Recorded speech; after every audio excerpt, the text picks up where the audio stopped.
Hi, and welcome to DCO. In this video, I'll be going over how to create this wall, foundation footing, and top cap. This is a tutorial that I've been wanting to share of how to use very simple basic points and move them around to create some basic geometries and some basic details that you can use over and over for your projects. So with this, we're able to change the footing depth and all of these parameters to kind of adjust our design and not having to do everything from scratch, just being able to program things this way. So I'll be going over all of the steps here. Let me know if you have any questions, and let's go ahead and jump right in. To start, first thing we'll do is bring in a construction point.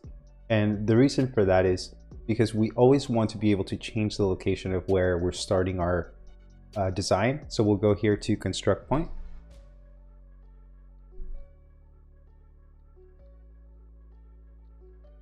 Once we have this point, then let's visualize where we're going to create this design.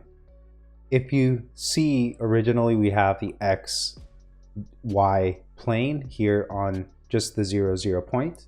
Now we need to bring in a point or a component that will change the reference plane. So we'll go here to XZ plane, and this will allow us to now use this XZ plane as our base plane where we are going to create the entire design. Now this is something that I always keep in mind. The reason for that is because we can create it technically here on the XY plane, but when we're doing a section, typically you're going to want it standing up upright. And that's why I'm using the XZ plane. So now that we have this origin plane, now we can start with this point and we can start moving it around to create our geometry. So what we'll start with is with the wall, and then we'll create the footing just by using simple points and lines. And in my opinion, that's one of the most critical things to maybe get started with when you're learning Grasshopper, is just being able to move points around and using some math to kind of tie everything together. So what we'll do is we'll take this and then we'll go ahead and move this point. In which direction? Well, we know we want it to go to the right and then up. So there's two ways to do this. There's just moving it here in the X or in the Z. The other way is deconstructing this. This way we use this plane as a reference to move the points around. Both of them work, but this way it's a little bit cleaner in the sense that you can always change the direction, the plane, so it doesn't have to just be XZ, it could be a YZ plane, and then it will be created kind of the other direction. So what we'll do here is just move it around. We won't be deconstructing this. We'll go ahead and just move this in the X direction. And then I'll go here to 1.5. So now that we have the slider, we can move that point in this direction. Now, the next thing would be take that point and then move it up to create 2 points, which will allow us to create a rectangle. Now we can easily take this point and then move it again, but this time in the Z direction, which means up. And now we can give this a number. So we'll say 12. So now we have the ability to move this around, but we're using 2 different vectors, and it's okay to do this. I don't see anything kind of wrong with doing this. There is just one redundant step here, and you'll see that we have the X and then we have Z. If we bring in a vector, X, Y, Z, then we see that we can actually just plug in the X and the Z. That will actually create the vector, so we don't necessarily need both of these. We could just use this one.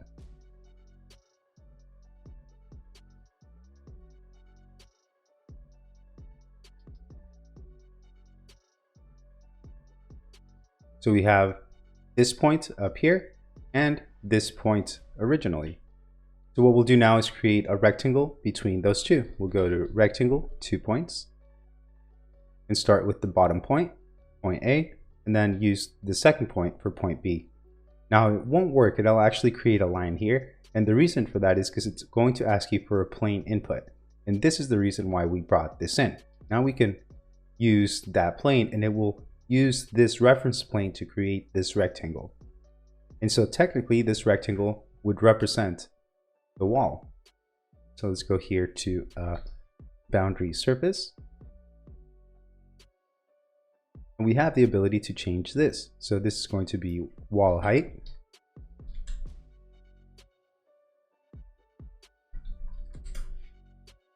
And this is going to be wall depth. So far, we can move how wide the wall is going to be and then the height of it. So now that we've done this, let's go ahead and create the foundation, which is going to be a very small stem wall and then a footing here that we can kind of change around. So we'll be taking the same concept of moving points around and creating geometries, which is one of the greatest way to probably get into parametric design, because it's very easy to visualize how points can be moved parametrically. And so I'm just going to organize this a little bit before I move forward. Okay, now we're going to take this original point, we're going to move it down, left, and then down, and from there, we can do the same thing to the other side, or we could just mirror it. So there's different ways that we could do it. Let's go through the most basic step for creating this. Okay, so now that we have this point, we're going to move that point once again. So the cool thing is that everything stems from this point, which means that if we move this point around, either using X, Y, and Z, we can actually move the location of this. So we'll take this point, which is the original point. We'll plug that into the geometry for move. And then let's visualize which way we need to move things, because first we need to go down in the negative Z direction and then go left in the negative X direction and then back down in the negative Z direction. So let's do that. Let's take this, we'll move it in the unit Z, but we're going to bring that down. So we'll go to negative.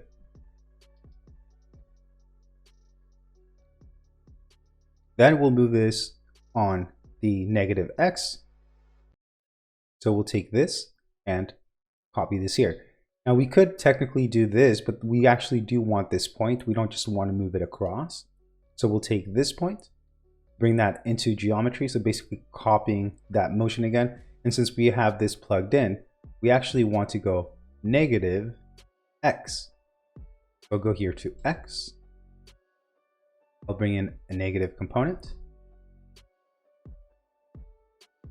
And let's plug in a value for both of those. Let's go 1.5 for this. We'll go 1.5 for this. And the way that I'm copying it is just sliding it and tapping Alt. That makes a quick copy. Now let's plug that into this one. So now we created these 3 points that we can tie together. And now we're going to bring this down one more time. The cool thing is we already have most of the stuff taken care of here, so we can slide that over, tap Alt, and create a copy of it going down. So this is going to be the depth. So with this, we can now play around with the sliders. So let's change the name of this. So foundation.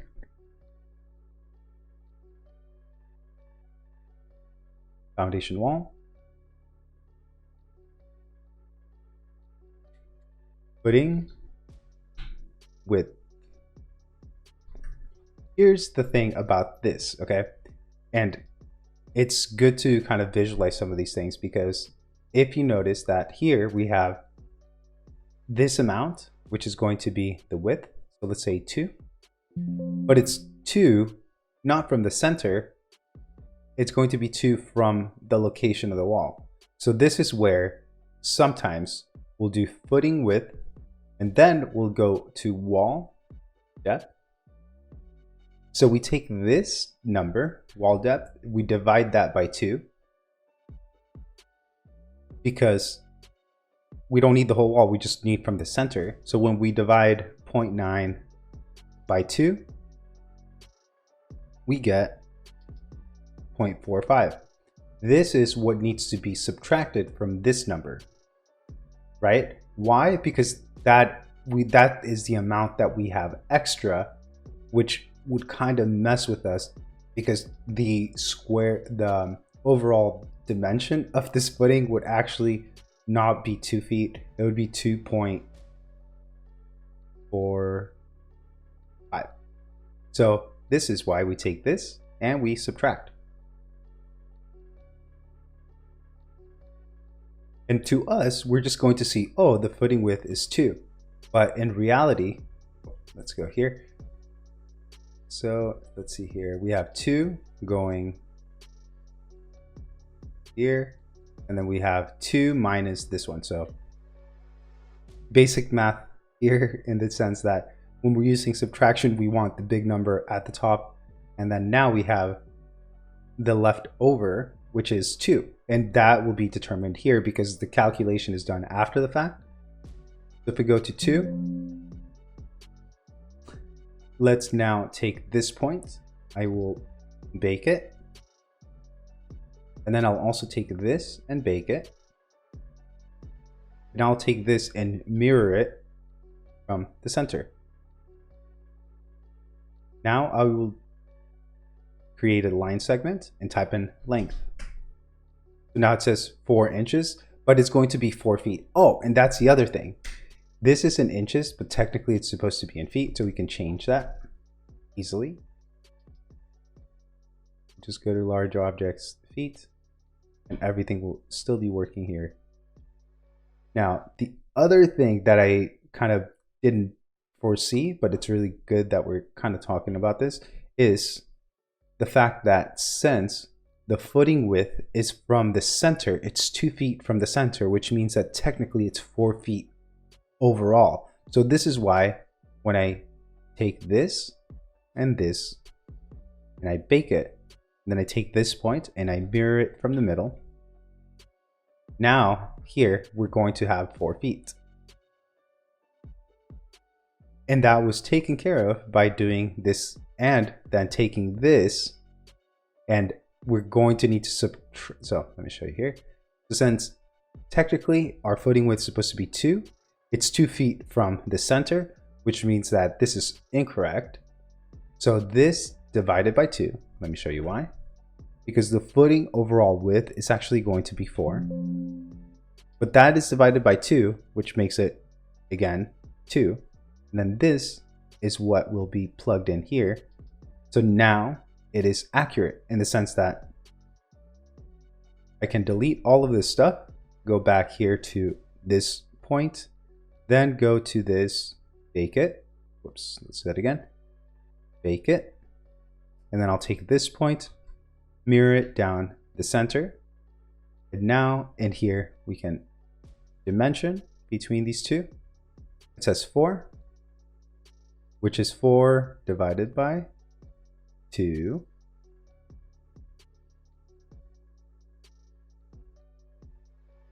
So let's see, it's, oh, I messed that up. This is supposed to be 2 here. So 2 divided by 2 will equal 1, and that will be the overall width. So I messed up a little bit there. The footing width needs to be divided by 2 because it's from the center.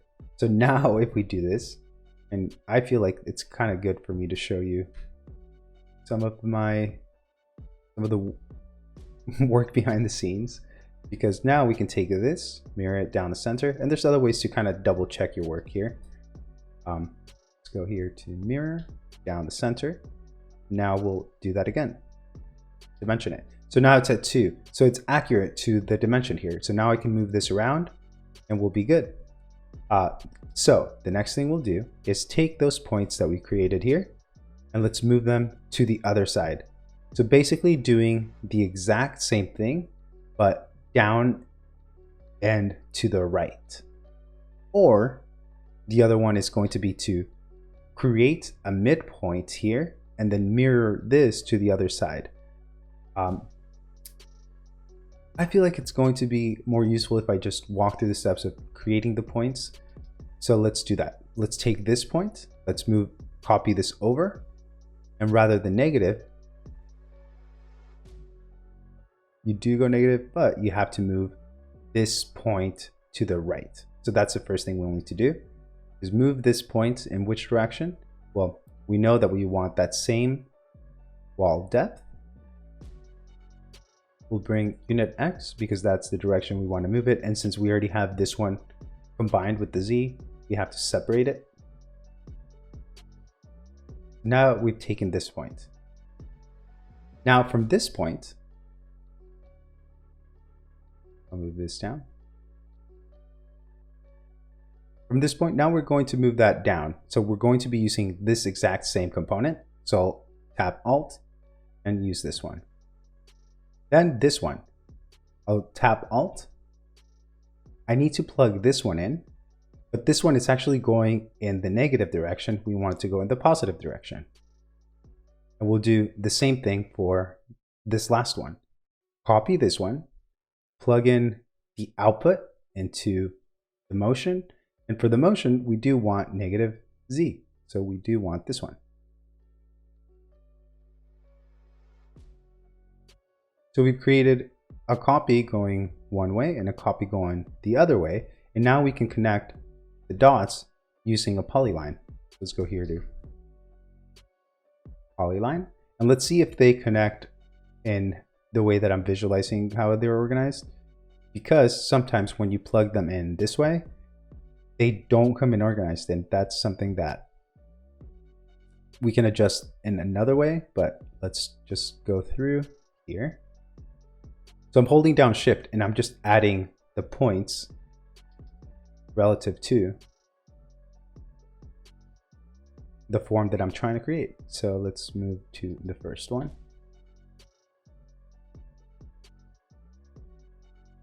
So now we've created the footing. Here's the thing. We can create technically this last segment, but I like to just go to close, set Boolean to true. That way I know it closes it perfectly. And from here, we can now create a boundary surface.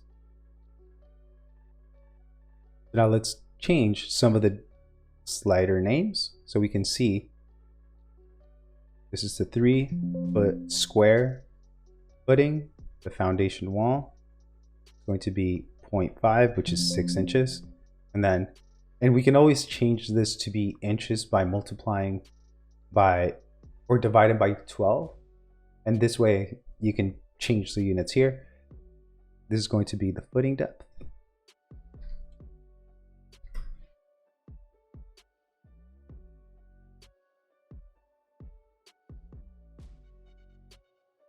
Now we can disable the preview on all of this and take a look at these two, which we can now extrude, or even better, create a curve or create a line that this can be swept through. Next, we'll go here to extrude. And to visualize which way to extrude it, we're going to go positive Y. We'll go here to unit Y. And how wide that's going to be. So go. Oh, if it's going to be a square footing, well, it depends. If it's a slab on grade and it's going to be continuous, that's one thing. So that's what we'll do on this one, I think. We'll extrude this one out. We'll say 15 for 15 feet. And then we'll take this, disable preview, and we'll do the exact same thing for this one.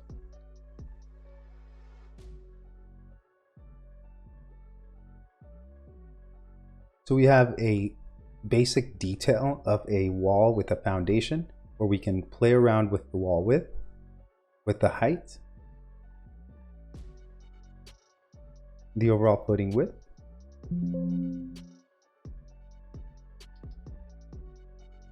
the footing depth,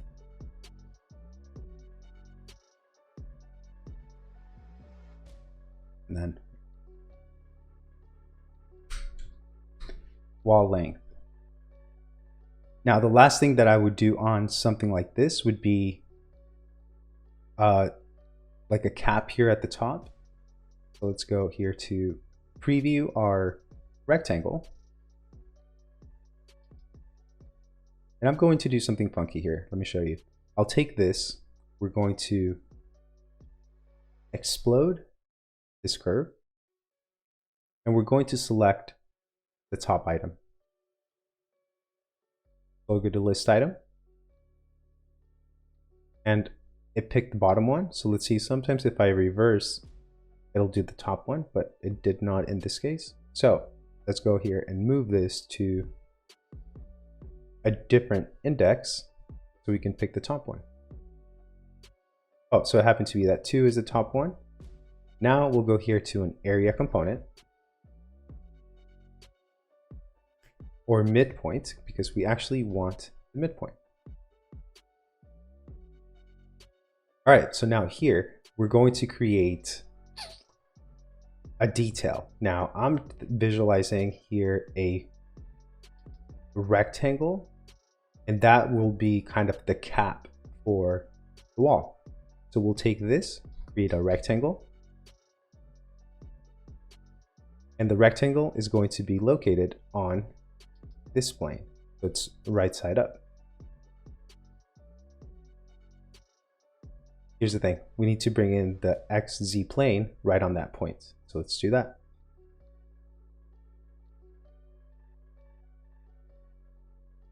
Now we're going to plug in the X and Y size. So we'll do 1.500. Well, now it's up here to the right and we want to center it. So we'll take this and go to move.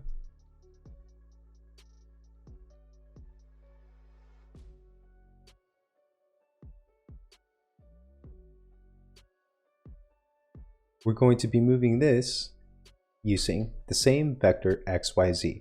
Now, if we see X and Y, well, we'll plug the corresponding ones in here. Now we will move in the opposite direction. We're going to go,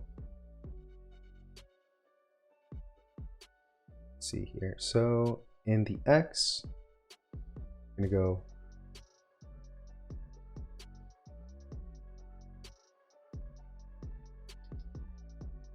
it's going to be negative because it's going to go in the opposite direction. And actually it's not going to be using this one.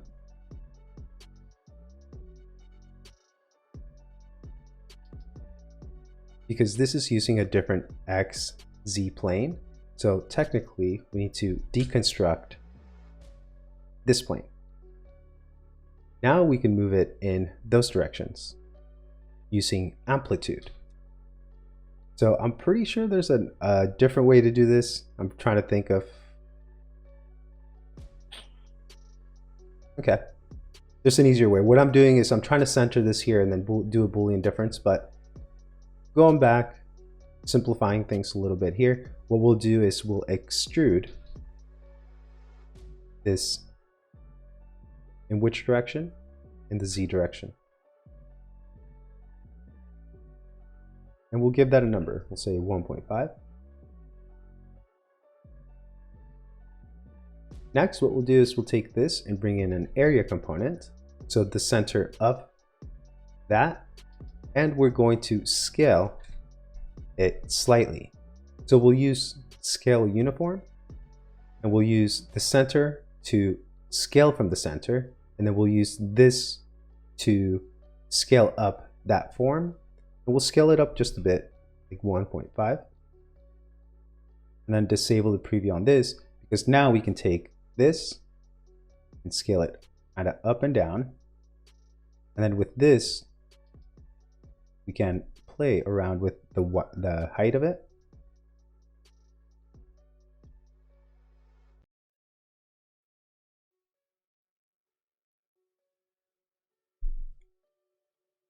And here we'll go to region difference and subtract this rectangle.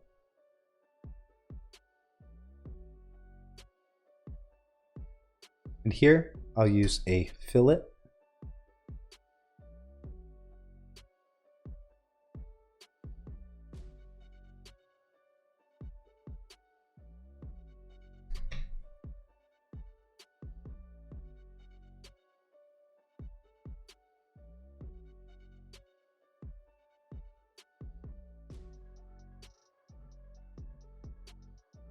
Now we'll create a boundary surface right on that and then extrude it out the same amount as everything else. So what I'll do is I'll take this, copy it down here or up here, and then we'll take this one and extrude that out.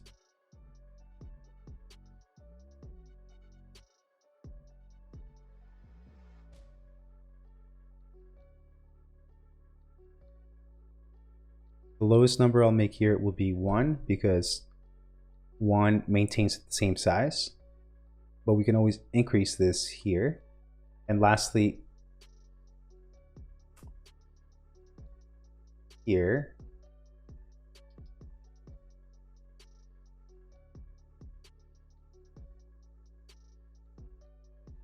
something like that.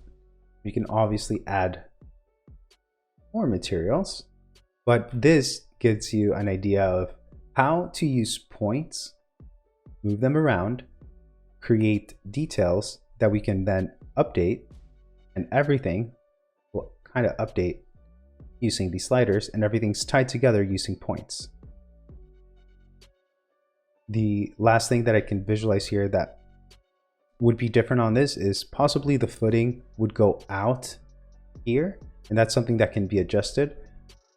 So for now, just wanted to share that process with you. Let me know if you have any questions. I feel like this is one of the most critical things to get into, is moving points around, tying them together parametrically, and from there, using very simple base geometries, you can go further and create more complex subdivisions and things like that. So thank you very much for being here. I appreciate you guys subscribing and following me along, and I hope to see you next time. If you'd like to get a hold of the script that I created for this video, check out my website, capettidavid.com. There you can become a Script Vault member, where you can access all of the video scripts that I've created for my YouTube. You can access also the script store, where I have optimized scripts.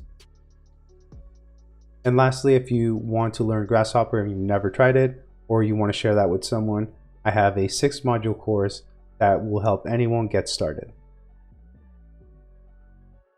I post videos like this that will teach people how to get started using Grasshopper, so make sure to subscribe for future content.